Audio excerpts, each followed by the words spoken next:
앉으십시오. 네, 다시 한번 오늘 우리 성당을 처음으로 찾아와 주신 여러분들께 진심으로 감사와 또 따뜻한 환영의 마음을 전합니다.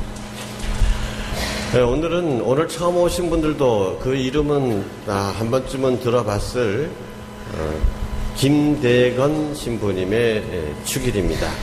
김대건 신부님은 밖에서는 한국인 최초의 신부로 잘 알려져 있습니다. 그러나 처음이냐 두 번째냐 세 번째냐 하는 것은 사실 별로 의미가 없는 것이죠. 세상 사람들은 광고 카피에도 나오죠. 아무도 두 번째는 기억하지 않습니다. 아무도 2등은 기억해 주지 않습니다. 이러지만 사실 첫 번째냐 두 번째냐 하는 것은 내용면에서는 그렇게 큰 의미가 없는 것이죠. 그러면 우리가 김대건 신부님을 이렇게 공경하는 이유는 무엇일까요?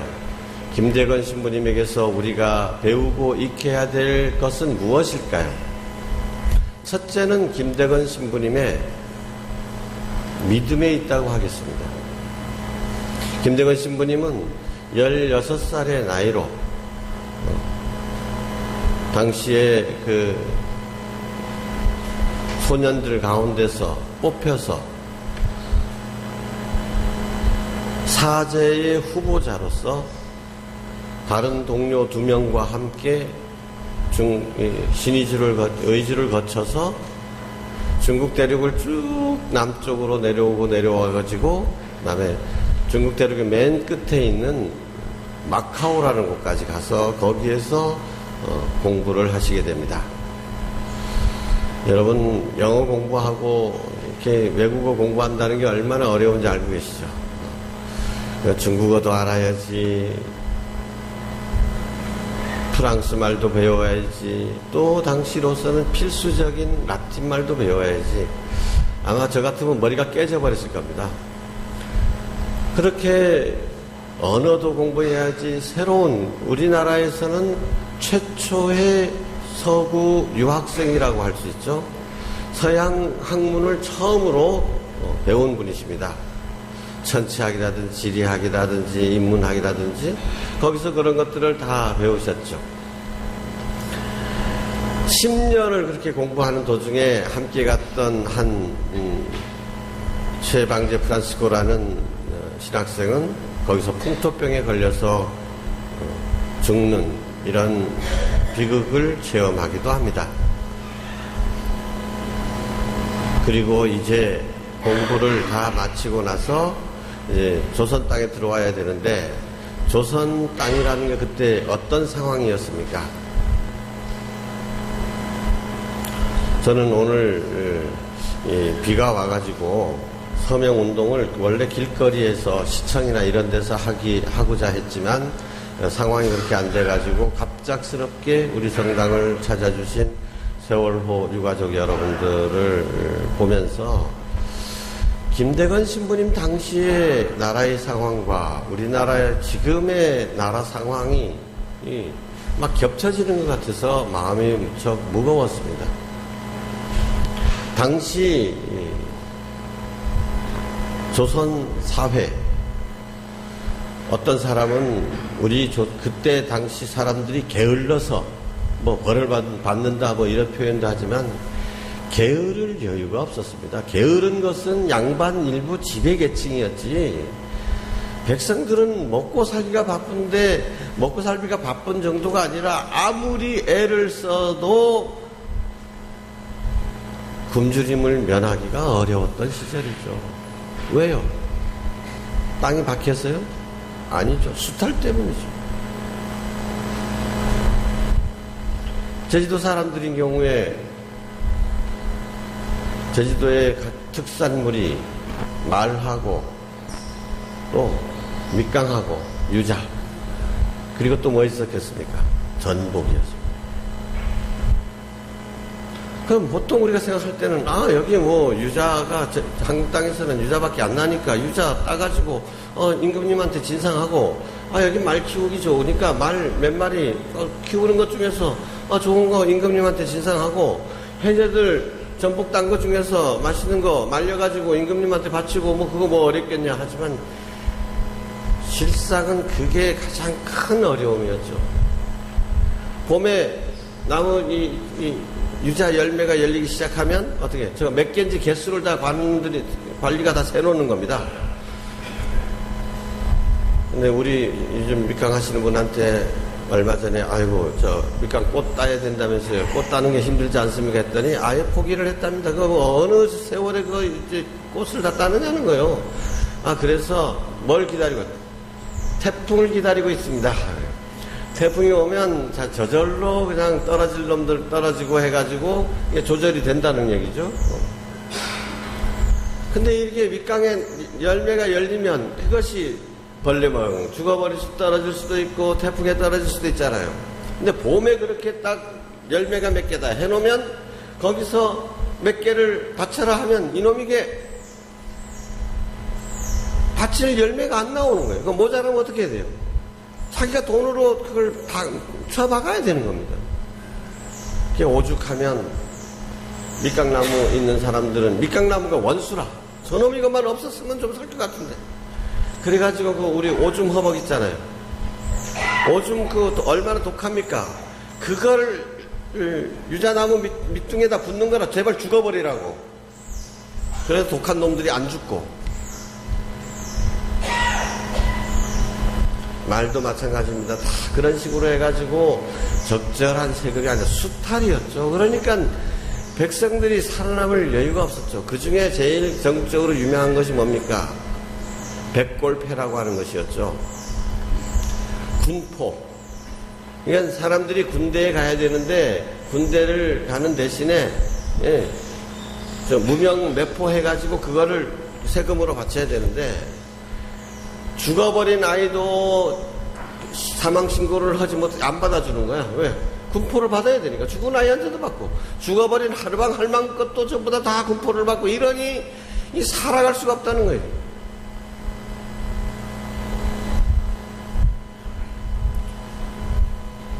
백성들이 그럴 때 뭐라고 하죠? 어디에 빠졌다고 합니까? 도탄에 빠졌다라고 얘기합니다. 도탄. 도라고 하는 것은 진흙구덩이를 말하는 것입니다. 아무리 뭐 빠져나오려고 그래도 저기 늪에 빠진 것처럼 진흙이 발을 잡아당겨가지고 빠져나올 수 없는 게 이게 도죠. 탄이라고 하는 것은 뭐 숯불이죠, 숯불. 여러분 숯불 소급에 숯불로 저 고기 구워 먹다가 저기 몇 점령 숯불에 빠져버릴 때 있죠. 숯불에 빠지면 어떤 됩니까? 그 고기 그냥 타버리잖아요. 그게 탄입니다. 탄. 도탄에 빠진 백성. 그게 당시 사회의 실상이 아니었나. 그럼 김대건 신부님은 그런 사회에서 뭘 하려고 하셨습니까? 도탄에 빠진 백성들에게 그들이 서로 사랑하면서 서로 도와가면서 살아갈 수 있는 길, 참 평화에 이를 수 있는 길, 그 길을 뭐라고 합니까? 이게 진리다 말이죠. 이 진리를 백성들에게 가르쳐 주고자 그 열망으로 불타올랐던 것입니다. 김대건 신부님이 딱 1년 1개월인가 사제로서 사셨습니다. 16살의 나이로 공부하러 가가지고 10년 동안 공부해가지고 공부는 다 끝났는데도 그때 교회법으로 25살이 안 되면 신부가 못 됐습니다. 25살 때까지 기다렸죠.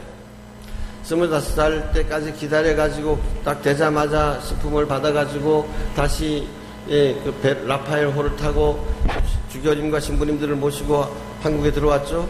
한국에 들어올 때 원래 저 서해안으로 들어가려고 그러는 태풍에 밀려가지고 제주도 용수까지 밀려온 거 아닙니까?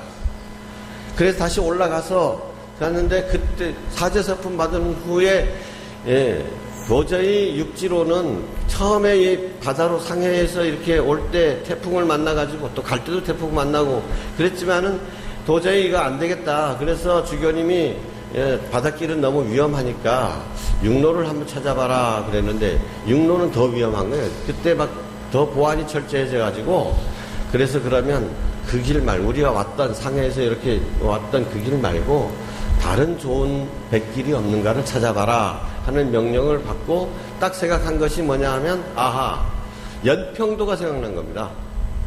연평도 조기철이 되면 중국 배랑 한국 배랑 막 뒤섞여 가지고 고기를 잡는데, 그러면 그때 중국에서 연평도까지 어선 타서 오고, 그러면 그때 우리가 가서 연평도에 가서 신부님들을 모셔오면 될 거 아니냐. 이 아이디어가 참 좋죠.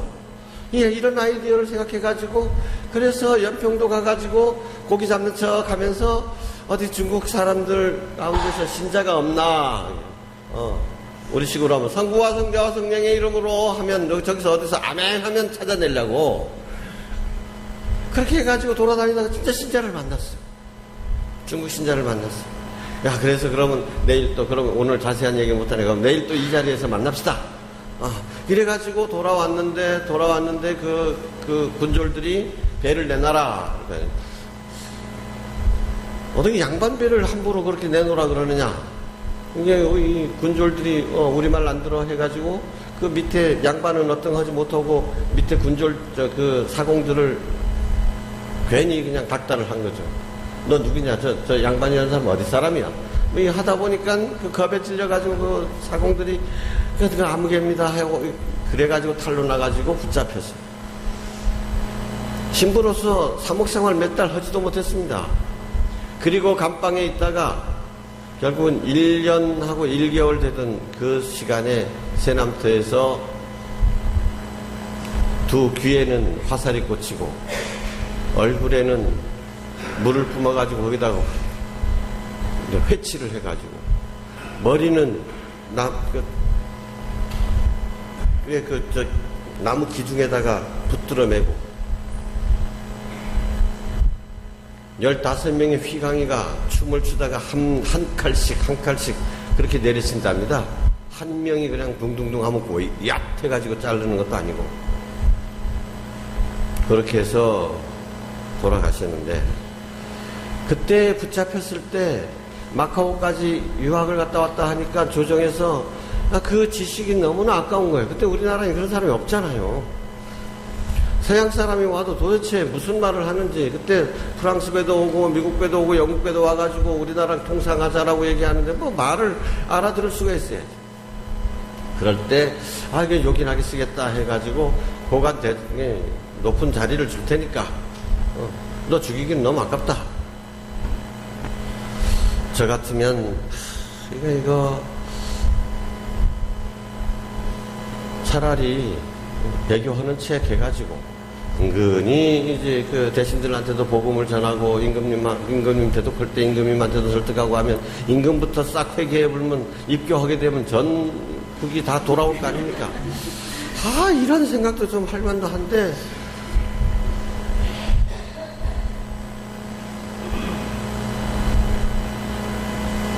어떻게 자기가 믿는 바와 달리 행동할 수 있느냐. 자기가 믿는 것과 똑같은 행동을 해야 그 믿는 바가 참되다는 것이 드러나는 거죠.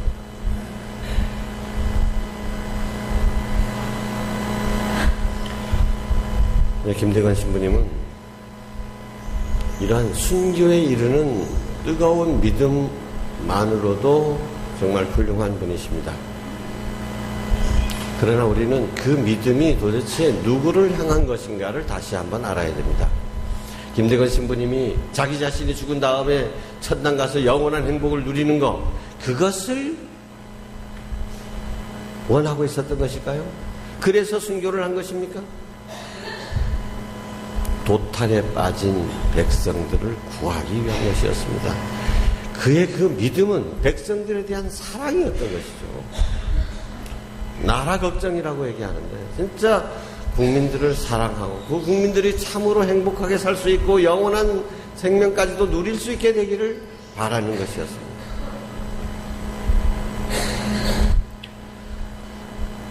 중국의 유명한 철학자 가운데 노자 장자라는 사람이 있죠. 노자, 장자. 노자의 제자가 장자라고 얘기합니다만은 이 장자라는 사람의 말에 보면 재미있는 표현들이 많은데 학철이라는 말이 나옵니다. 학철. 학이라고 하는 것은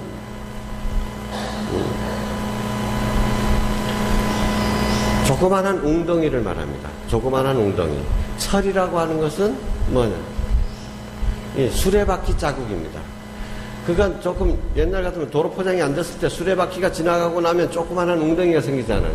거기가 비에 오면 거기에 물이 고이게 되죠. 이 학철지부라고 해가지고 학철 안에 있는 붕어라는 말이에요. 그 며칠이 뭡니까? 그래서 공기도 부족하니까 바닥바닥 하다가 조금 있으면 죽고 말 것.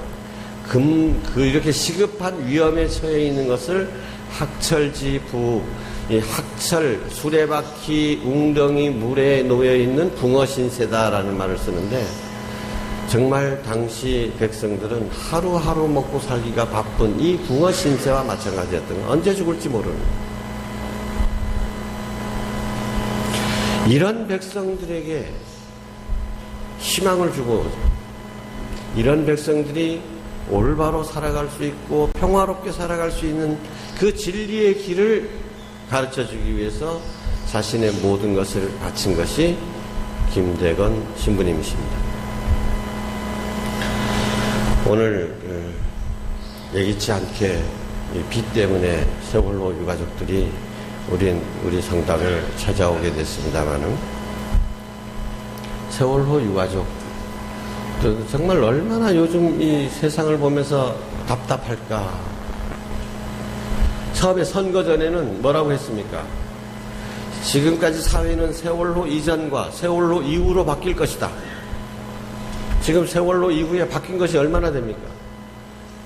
국정감사를 한다고 하는데, 국정감사에 어느 당에서는 선거 때 표를 얻기 위해서 뭐라고 했습니까? 머리끝에서 발끝까지 바꾸겠습니다라고 약속을 했습니다. 지금 보면은 머리끝에서 발끝까지 바뀐 게 하나도 없는 것 같아요. 유족들을 대하는 태도부터가 다릅니다. 옛날에는 유족들 이것 때문에 유족들이 뭐 어떻게 하면 그 눈치를 보다가 이 선거 끝나니까 별 볼 일 없다는 거죠. 유족들한테 호통치고 무슨 핑계를 대가지고 어떻게 국정조사도 어떻게 제대로 안 해볼까 하고 법도 좀 실속 없이 만들어 볼까 하고 있습니다.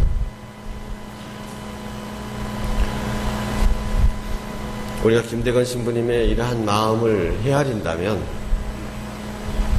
우리도 그저 보고만 있어서는 안 될 것입니다. 적어도 이런 때 서명하는 것 하나라도 우리가 마땅히 해야 할 일입니다. 이런 것들이 모아져서 사회가 변하는 것입니다.